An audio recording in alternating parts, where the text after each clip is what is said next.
Guys हमारे पास एक report आई है। पेशेंट ने हमें एक रिपोर्ट सेंड की है। मैं आपको दिखा रहा हूँ उसका सीमेन एनालिसिस के बारे में। यदि आपकी भी ये रिपोर्ट है और आप मुझे दिखाना चाहते हो कि मुझ में क्या प्रॉब्लम है, मैं कौन सी दवाइयाँ बेटर हैं, क्या लेना चाहिए, मुझे क्या नहीं लेना चाहिए, कि मैं नेचुरली बेबी कंसीव कर पाऊँगा, नहीं कर पाऊँगा, पूरी जानकारी लेना चाहते हैं, मैं वीडियो भी बना दूंगा और आप मुझसे डायरेक्टली कॉन्टैक्ट भी कर सकते हो। और आपको कौन सी दवाइयाँ लेनी चाहिए वो भी मैं आपको बताऊँगा। सबसे पहले आज वीडियो में डिस्कस करने वाले हैं हम लोग कि एक पेशेंट ने हमने अपनी रिपोर्ट को सेंड किया और इस रिपोर्ट में हमने देखा गया। मैं पूरा समझाने की कोशिश करूँगा कि ये पेशेंट बेबी कंसीव कर पाएगा या फिर नहीं कर पाएगा। जैसे कि हमारा इंडिया में क्या होता है, एक रूल्स है। यदि आप किसी भी डॉक्टर से पूछते हो तो वो आपको ये कहेगा कि आपका जो सीमन है उसका अंदर जो टोटल स्पर्म काउंट होते हैं वो 50 मिलियन से ऊपर होना चाहिए। जैसे कि आप देख रहे हैं इसमें लिखा है 55 से 50, 55 से देखो यहाँ लिखा है 55 से 200 मिलियन तक नॉर्मल माना जाता है। नॉर्मल माना जाता है, लेकिन इसके पेशेंट को कितना है, 15 मिलियन। लेकिन WHO बोलता है, वर्ल्ड हेल्थ ऑर्गेनाइजेशन बोलता है कि यदि किसी पुरुष के 15 मिलियन स्पर्म है और उसकी मोर्टेलिटी 33% है तो वो नेचुरली बेबी कंसीव कर पाएगा, ये बोलता है। लेकिन हमारे इंडिया में किसी भी डॉक्टर से आप ये चीज़ें पूछेंगे तो वो मना करेगा, नहीं हो सकता। क्यों? रीज़न है, बहुत सारी इशूज़ हैं। देखो, हमने इसकी मोर्टेलिटी की बात करें तो 30% है, 15 मिलियन है, WHO के रूल्स को फॉलो कर रहा है। बट हमारे इंडिया के जो डॉक्टर ने अपनी प्रैक्टिस के दौर पर देखा है तो उसको ये फॉलो नहीं कर रहा है। तो इस वजह से हम भी कुछ बोलते हैं कि इस पेशेंट को थोड़ी कमियां हैं। उन कमियों के बारे में हम डिस्कस करेंगे इस वीडियो में।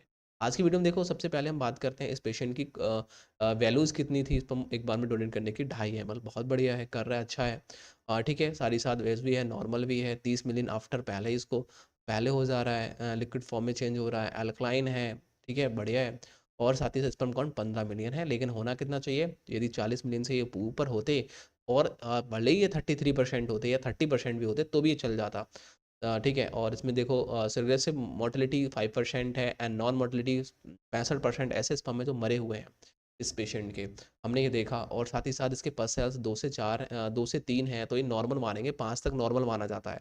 उसके बाद में आरबीसी, जो आरबीसी जो होती हैं जिसे रेड सेल्स बोलते हैं, वो नील होनी चाहिए। क्योंकि यदि वो होंगी तो उसमें हमारा जो स्पर्म है, उनका जो सीमेन है उसका कलर लाल होगा, थोड़ा खून टाइप का निकलता है, किसी किसी पेशेंट को देखने को मिलता है, ब्लड टाइप का होता है।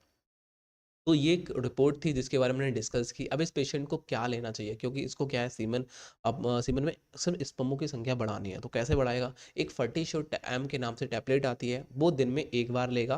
कितने दिन तक? 1 महीने तक। रास टाइमिंग गेनर लेगा, शहनशाही लेगा, ठीक है, ये मर्दों की शान के नाम से आता वो आता है। और साथ ही साथ शिलाजीत खाएगा, अश्वगंधा रेस्ट लेगा, ठीक है। और कुछ मैं कैप्सूल बोलता हूँ, कुछ सिरप बोलता हूँ पेशेंट को प्रॉब्लम के आधार बताता हूँ। तो ये पेशेंट 1 महीने के अंदर इसके जो स्पर्म 15 मिलियन है वो 50 मिलियन प्लस हो जाएंगे, मॉर्टेलिटी बहुत बढ़ जाएगी। तो ऐसे पेशेंट को हम 1 महीने में ही ठीक कर देते हैं। यदि आपको भी इसकी मेडिसिन लेनी है तो आप हमारे दिए गए नंबर पर कांटेक्ट कर सकते हो, हमारे व्हाट्सएप पर मैसेज कर सकते हो, अपनी रिपोर्ट को सेंड कर सकते हो और फिर मैं आपको बताऊंगा कौन सी मेडिसिन लेनी है, कौन सी नहीं लेनी है।